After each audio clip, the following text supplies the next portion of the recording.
Are you confused about what you're supposed to be charging? You know, some people are saying you got to hit a certain gross profit. Other people are saying you got to hit a certain margin.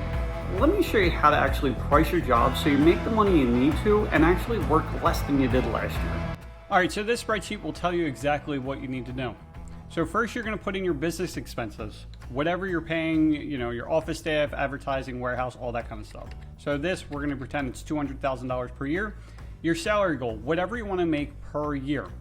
Okay, so we'll put $100,000 in this, and this will calculate your taxes as well. So you'll get a straight to $100,000 for yourself, plus enough money to pay for your taxes.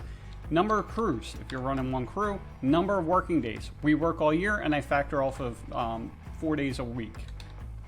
And it'll tell you how much you need to make. Now here's where you figure out if you're making enough money. This is what you do before you send the quote to the customer. Here you can track what type of installation. Here you put the number of days you think it's going to take, the total price that you're going to be charging the customer, the total materials that you think it's going to cost, and the total labor you think it's going to cost.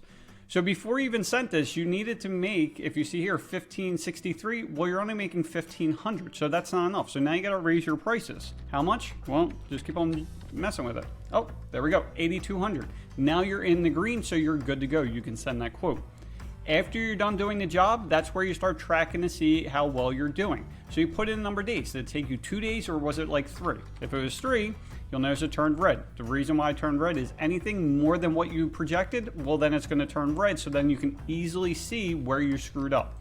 The total price, was it still $8,200? Okay. Materials, were they still $4,000, or because of COVID they went up to like $4,500? Okay, and labor, because it took 3 days, it wasn't $1,000, now it was like $1,500 in labor. And when you do labor, do not put in for yourself. Whoever you're paying to actually do the labor, just make sure you add 40% for them for workman's comp, taxes, all that kind of stuff. So now you can clearly see where you're screwing up. So now when you start projecting jobs, maybe you're not good at projecting how many days. So maybe you need to start doing, put in 3 days instead. So you just adjust that. Okay. Now for materials, it's the same thing. If you constantly being charged more and more and you're not calculating for it, well, then it's going to screw up your numbers. So what do you do instead? We personally put in whatever we think the materials are going to be. We add 5% to it. That way, when there's an increase, we're covered for it. And then the labor is typically tied in with the number of days. So this, you would just make sure that basically you are factoring in the number of days that you should factor in. And that's all you need to do. This is how you figure out your numbers. This is how you know how much to charge.